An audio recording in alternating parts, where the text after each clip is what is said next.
Então tá bom. Então, meus irmãos, hoje, esse nosso bate-papo, né, essa palestrinha, ela vai, como eu disse anteriormente, falar sobre a reconciliação, tá? E a reconciliação é algo citado também lá no Sermão do Monte, citado por Jesus, né? Que aonde ali ele deixou os ensinamentos, todos os ensinamentos fundamentais para que a gente possa ter uma vida cristã. E a reconciliação é um ponto muito importante neste processo, né? De nós termos uma vivência cristã. É, nós trouxemos esse assunto do nosso Evangelho, no capítulo 10, item 5, do livro Reconciliação, né? Que fala sobre reconciliação no livro Pão Nosso, Reconciliação e Conciliação. E eu peguei algumas informações de um blog espírita que, que tem como título Iluminando Almas e Transformando Vidas. E a frase, aliás, quero até agradecer mais uma vez a Marta, que sempre me envia aí materiais importantes para a composição dessas palestras. E a frase diz assim: assevera a palavra do Senhor, quer dizer, ela afirma, né? A palavra do Senhor afirma: concilia-te, o que equivale a dizer, faz a tua parte, faze a tua parte, tá? Então, o Senhor, ele espera que nós nos conciliemos ou reconciliemos sempre com as pessoas com as quais nós possamos ter alguma divergência, tá? Então, nós temos que fazer a nossa parte, sem esperar que o outro faça a dele. Nós temos que fazer a nossa. Então, vamos falar de reconciliação. Por quê? Porque reconciliação é um ato de amor, né? Para se reconciliar, nós temos que estar investidos desse sentimento de amor ao próximo. Porque se não for o amor, se for o sentimento oposto ao amor, assim como o ódio, como é que nós vamos conseguir fazer essa reconciliação? Então, tudo está fundamentado no amor que nós temos que ter para com o nosso próximo, com a gente mesmo, né? E com o próximo. E reconciliação, por definição, é o processo de redimir o homem de seu estado pecaminoso, de tirar o homem desse estado pecaminoso e de trevas espirituais, restaurando-o a um estado de harmonia e união com Deus. Então, através da reconciliação, nós conseguimos mudar, tá, esse estado pecaminoso para um estado de harmonia com Deus. E isso se faz através do amor. E aí, a reconciliação, ela requer, então, mudanças de coração e espírito, tá? Porque se não houver uma mudança do coração, transformando o ódio em amor, né? Como é que vai ser possível se reconciliar com o nosso irmão, com uma outra pessoa, com um familiar, né? E a mudança de espírito também, porque o nosso espírito, ele também precisa estar evoluído ao ponto de buscar e querer essa reconciliação. Então, a reconciliação ela requer a mudança de coração para o amor e a mudança do espírito, focando sempre no bem. Então, reconcilia-te com os seus adversários é o que nos ensina, né? Jesus, né? O Evangelho segundo o Espiritismo, no capítulo 10, ele trata de bem-aventurados os que são misericordiosos. Agora, no item 5 e 6, é possível fazer reconciliação sem misericórdia, né? É possível? O termo misericórdia já envolve sentimentos do coração, cardio, né? Então, é possível? Então, bem-aventurados os misericórdios. Os misericordiosos, dentre outras coisas, conseguirão praticar a reconciliação. E Jesus diz também lá, né? Reconciliai-vos o mais depressa possível. Então, para com as divergências, né? Para com os desentendimentos. E aí diz assim: concilia-te com seu adversário o mais rápido possível, enquanto estiver no caminho com ele, para que o seu adversário não entregue ao juiz, e o juiz te entregue ao oficial, e você seja preso. Em verdade te digo que não sairá de lá enquanto não tenha pago até o último ceitil. Então, está em Mateus, né? Capítulo 5, 25, 26. Então, Jesus está nos exortando aí a conciliarmos com os nossos inimigos o mais rapidamente possível, tá?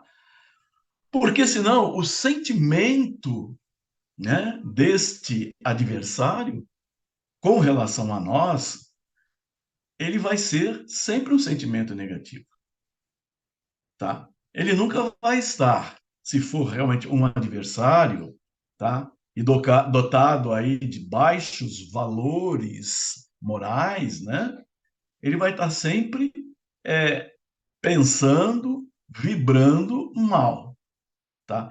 E isso causa para nós, né, aquele que tem o adversário, um sentimento, uma situação ruim, tá? Então, o final da frase diz aí: enquanto não tenha pago até o último ceitil, tá? Nós já sabemos que ceitil era uma espécie de moeda daquela época, né? Então, você não sairá dessa situação enquanto você não tiver pago todas as suas pendências, as suas dívidas, né? Enquanto você não tiver reconciliado. Enquanto isso não acontecer, nós não conseguiremos alcançar o reino de Deus. Quando Jesus disse: vai te reconciliar primeiro com teu irmão e depois virá fazer a tua oferta, né? Quando ele cita, tem uma passagem que pessoas daquela época, né, e hoje também não é diferente, que vai fazer a sua oferta, né? Vai à igreja, vai a uma série de atividades e tal, né? Mas por trás carrega uma série de maldades, uma série de divergências com relação ao seu próximo, ao seu irmão e às vezes até aos próprios familiares. Então, repetindo, quando Jesus disse: vai-te reconciliar primeiro com teu irmão e depois virás fazer a tua oferta. Ensinou que o sacrifício mais agradável ao Senhor é o dos próprios sentimentos, tá? Então, esse sentimento de amor na reconciliação com os seus adversários, com as pessoas com as quais se tem alguma divergência, é mais importante do que nós ficarmos, né, fazendo ofertas, né, nos templos, nas igrejas, né, nos santuários, é, tentando com isso agradar o Senhor. Tá? Deus espera que nós, através do nosso bom sentimento, que nós possamos nos reconciliar com os nossos vamos chamar assim, né? Inimigos, mas pessoas com as quais nós temos alguma divergência. Muitas vezes, equivocadamente, encaramos qualquer pessoa como adversário. Isso acontece. O colega de trabalho que não nos cumprimentou, aquele que não agradeceu a algo que nós fizemos por ele, aquele outro que buzinou enquanto estávamos no trânsito, outro que não aceitou, às vezes, a nossa opinião, quem nos disse algumas verdades, né? E mesmo aqueles que nos prejudicaram de algum modo, né? Então, às vezes, nós encaramos as pessoas que praticam esses atos, nós já rotulamos eles de adversário. Mas nem sempre é nessa dimensão, né? E assim cria-se um hábito, cria-se um comportamento, né? Que fomenta essa adversidade. Então, às vezes, nós estamos no meio de uma multidão, pode ser no trabalho, em casa, no seu círculo de amigos, de vizinhos e tal, e achamos que todos são adversários. Então, é quando nós, às vezes, nos sentimos, né, sozinhos na multidão, perdidos no meio, achando que todos são inimigos. Fatos como estes são motivos para nos sentirmos feridos, pois acreditamos sermos muito importantes e não merecermos nada de ruim. É aí que iniciamos, em certas ocasiões, as chamadas guerras mentais, né? Nós começamos a alimentar a nossa mente com coisas ruins, que facilmente se transformam em ódio, possíveis atos de vingança e o que comumente estudamos na doutrina espírita, acaba, às vezes, gerando casos de obsessão, né? Então, quando a gente absorve, né, põe na nossa cabeça esses fatos que foram citados aí do cotidiano, do dia a dia, né, nós começamos, né, a criar esse sentimento ruim, as guerras mentais, né, o que se transforma em ódio e possíveis vinganças, que já falamos aí há pouco sobre vingança, né, e casos até mesmo de obsessão, que você fica marcando aquela pessoa. Você não vê aquela pessoa com os olhos do amor, né? Você vê aquela pessoa com os olhos do ódio. Então precisamos policiar, vigiar essas atitudes e esses pensamentos. Será que já paramos para pensar no que isso pode acarretar também ao próximo e a nós mesmos, uma vez que estamos sujeitos a esses processos, né, de obsessão, essa influência negativa, né, essa vibração negativa?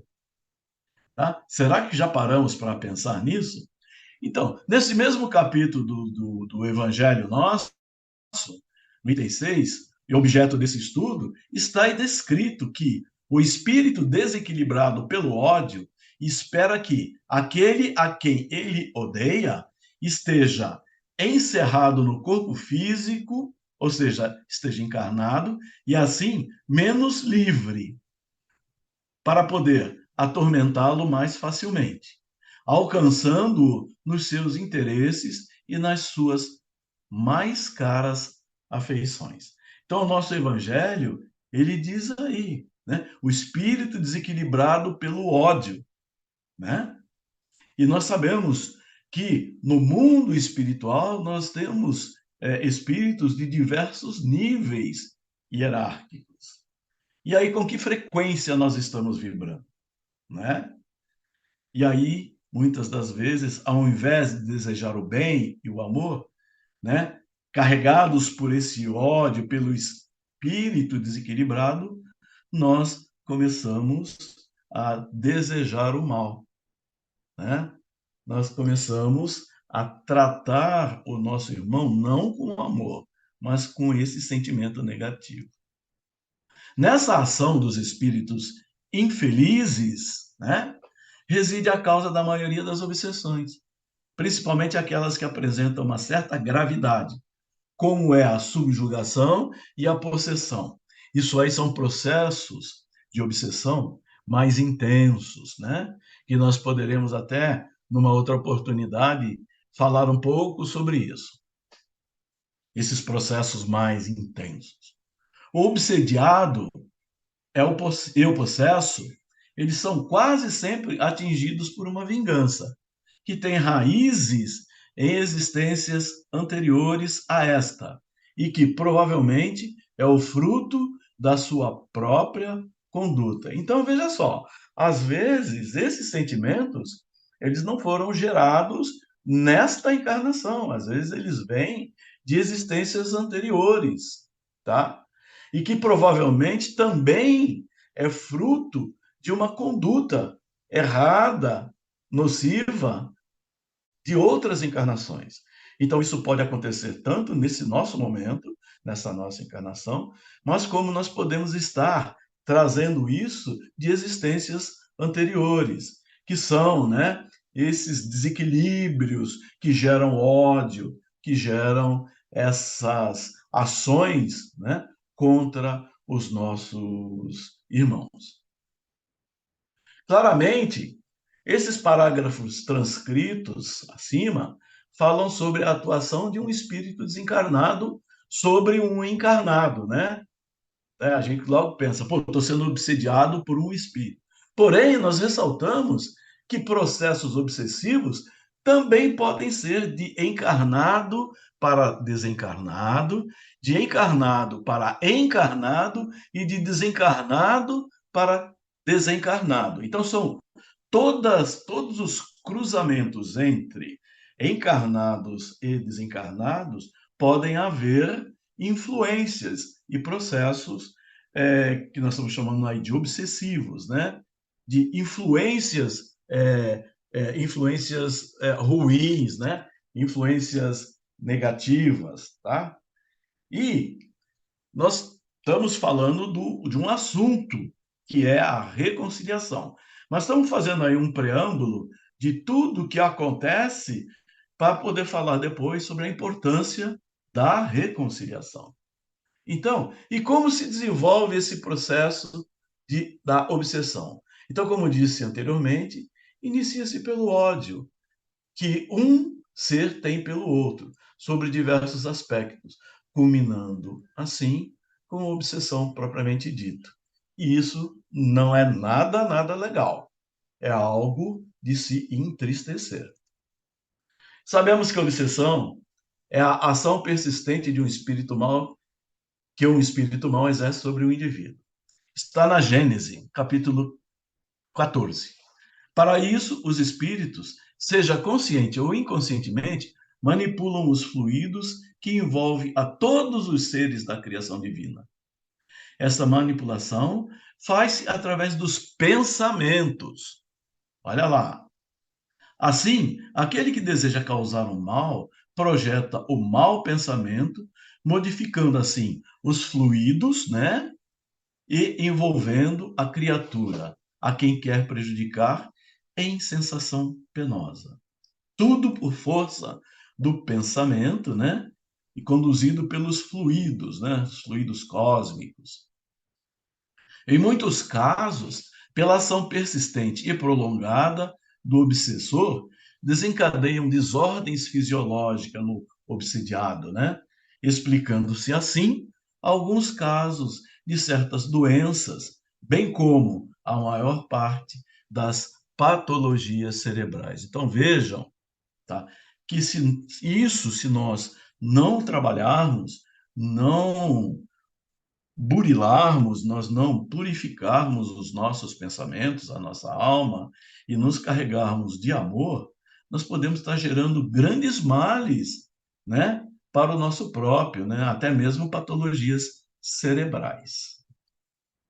Há casos de obsessão que, infelizmente, perduram por encarnações sucessivas e não basta apenas o tratamento médico, não é aí pelo tratamento da medicina, para curar estas enfermidades.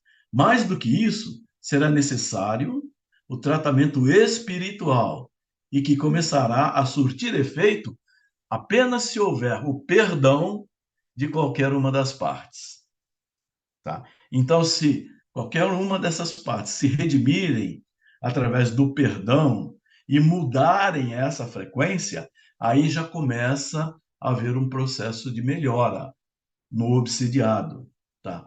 Então, esse perdão, ele tem que acontecer tanto por parte do obsessor quanto por parte do obsidiado, porque senão fica uma guerra, tá? Troca de farpas.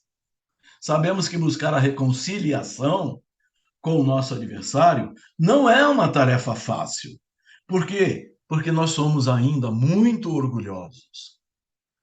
Adiamos todo e qualquer encontro físico com ele, né? Com o nosso adversário. No entanto, mantemos a ligação mental através das más vibrações que ocorrem no instante e que pensamos nele. Então, basta lembrar daquela pessoa que a gente já emite uma vibração mental, né, ruim para aquela pessoa, tá? Então, buscar a reconciliação não é alguma coisa fácil. Estamos num mundo de provas e expiações. E se assim estamos, é porque nós temos muito para aprender e que abandonar esse orgulho, a maledicência, porque isso causa uma vibração através do nosso pensamento para com o nosso irmão, né? Com quem nós temos alguma divergência, alguma diferença. Até chegamos a ponderar que a morte poderia acabar com este problema, né? Às vezes, preferia que esse cara morresse, assim me livrava, né? Uma vez que não o encontraremos mais. Contudo, a morte não existe. Nós sabemos, nós que somos espíritas, nós sabemos que a morte não existe, tá? Estamos sim adiando a reconciliação necessária e complicando ainda mais a nossa reencarnação. Então, não é desejando esse mal da morte, né? Se é que podemos chamar de mal, né? Eu acho que a morte tem a sua função, o seu motivo, o seu porquê determinado por Deus, tá? Então aí ele diz que a morte não existe, né? Nós continuamos vivos em espíritos. E aí, se nós não trabalhamos isso aqui, nós estamos simplesmente adiando, porque um dia a reconciliação, por favor, quando Moçada, puder que continuar. ele tinha 3 minutos de diferença, ele caiu É, antes. entrou nos 13, eu falei, vai dar tempo, mas tá tudo desconfigurado esse horário. Falta alguém ainda. Kelly, Chegou, chegou. chegou. Tela cheia, ok. Obrigado. Então nós estávamos falando, né? Voltando um pouquinho atrás, que nós sabemos que buscar a reconciliação com o adversário é uma tarefa difícil. E aí nós estávamos falando assim, tá? Até chegamos a ponderar que a morte poderia acabar com esse problema, uma vez que não o encontraremos mais, né? Falsa ilusão, né? Contudo, a morte não existe. Estamos sim adiando a reconciliação e complicando ainda mais a própria reencarnação. Então, a reconciliação, ela é necessária, ela é obrigatória para a nossa evolução espiritual. Nós não vamos evoluir espiritualmente enquanto nós mantivermos essas divergências com os nossos irmãos e eles com a gente. Então, a reconciliação, ela é obrigatória. Leve o tempo que levar. Porém, conscientes que estamos de tudo isso, né, é importante reconciliar, como diz o ensinamento lá de Jesus, o mais rapidamente possível, enquanto você está no caminho com ele, ou enquanto nós estamos na mesma encarnação. Então, não podemos exigir uma boa conduta de nosso próximo se não a tivermos para com ele, né? Então, poxa, seria uma via de mão única, né? Então, nós não podemos exigir, né, que os outros sejam benevolentes, coerentes, amorosos conosco e nós não sermos da mesma forma, né? Lei de causa e efeito, que já estudamos, lei de ação e reação. Então, como pedir perdão se não perdoarmos? Por quê? O perdão aí, que nós vamos falar um pouco mais intensamente numa próxima oportunidade, o perdão, ele é a ferramenta fundamental na conciliação, né?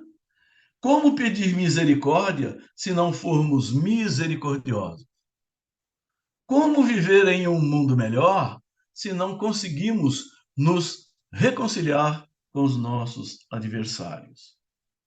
Então, todos nós sonhamos com esse mundo melhor. Mas o que nós estamos fazendo para que esse mundo seja melhor? Hã? Né? Todos nós. Então, nós precisamos exercer a nossa função. Nós precisamos fazer aquilo que Jesus, que Deus, o nosso Pai, nos ensina e pede para que nós façamos. Amar o próximo como a ti mesmo. Mas como perdoar? Se reconciliar. Então, comecemos assim, por exemplo, com uma prece a favor daquele que consideramos como inimigo. Uma prece sincera, pedindo orientação a Deus de como se reconciliar com este adversário. Em conjunto, mudemos a nossa conduta, trabalhando em prol do próximo, dando bons exemplos, mantendo a mente em equilíbrio e no bem, procurando frequentar lugares dignos, lendo e estudando obras sérias e reparando os nossos erros para com os nossos outros irmãos, né? Então, esse é o caminho, esse é o procedimento. Prece e ações, né? No bem, visando sempre passar amor e não ódio, ter uma mente focada no bem e o coração carregado de amor. Reconciliar, então, não é esquecer uma ofensa, tá? Porque às vezes, né, algumas coisas ficam gravadas, né, na nossa mente e tal. Precisa-se de muito tempo, às vezes, para esquecer, tá? Reconciliar é perdoar. Perdoa a ofensa. Tá? Ele não sabe o que está fazendo. Não é isso que Jesus disse quando na cruz? Senhor, perdoai-os, eles não sabem o que fazem. Então, não é esquecer, você não precisa esquecer da ofensa. E também não deixar que ela fique te corroendo. E sim perdoá-la. Mas a partir do momento que haja o perdão, a gente começa a esquecer também dessa ofensa. Deste modo, com a presença de bons espíritos ao nosso redor, né, seremos intuídos em como buscar o perdão junto aos adversários, sejam eles encarnados ou não, e, possivelmente, eles também poderão querer se ajustar ao bem, tá? É aquela coisa, né? A força do bem gera o bem. Amor gera amor, tanto no plano dos encarnados, em que estão, quanto com relação aos desencarnados. Reconciliando-nos com o adversário, estaremos perdoando, isto é, sendo indulgentes, pensando na vida futura e nos libertando do mal. Então, na medida que nós estamos nesse processo, encarnados para evoluirmos, nós temos sim que nos reconciliar com os nossos adversários, através do perdão, sendo indulgentes, pensando na vida futura, nas futuras encarnações, e assim nos libertando do mal. O amor, ele liberta. Devemos lembrar que podemos transformar um inimigo em um amigo ou restabelecer uma antiga amizade através do amor. E quando seguirmos a regra, amar o próximo como a si mesmo, fazer para os outros o que queremos que os outros façam por nós, praticaremos a caridade, destruiremos o egoísmo e cumpriremos os nossos deveres para com o próximo. E finalizando, né? Vamos finalizar aí com umas palavras de Emmanuel. Olha só que Emmanuel, as palavras de Emmanuel, como elas são bonitas. É quase que uma prece. Senhor Jesus, ensina-nos a perdoar conforme nos perdoaste e nos perdoas a cada passo da nossa vida. Auxilia-nos a compreender que o perdão é o poder capaz de extinguir o mal. Induze-nos a reconhecer nos irmãos que a treva infelicita filhos de Deus, tanto quanto nós, e que nos cabe a obrigação de interpretá-los na condição de doentes, necessitados de assistência e de amor. Senhor Jesus, sempre que nos sintamos vítimas das atitudes de alguém, deixa eu tirar um.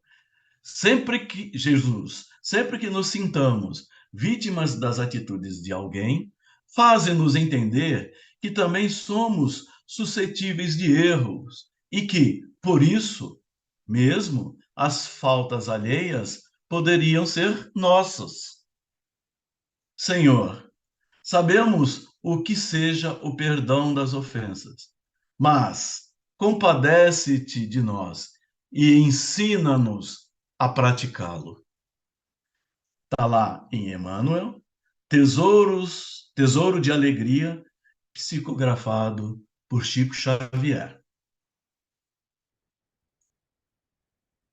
Então, que Jesus nos ampare, nos inspire e nos oriente sempre.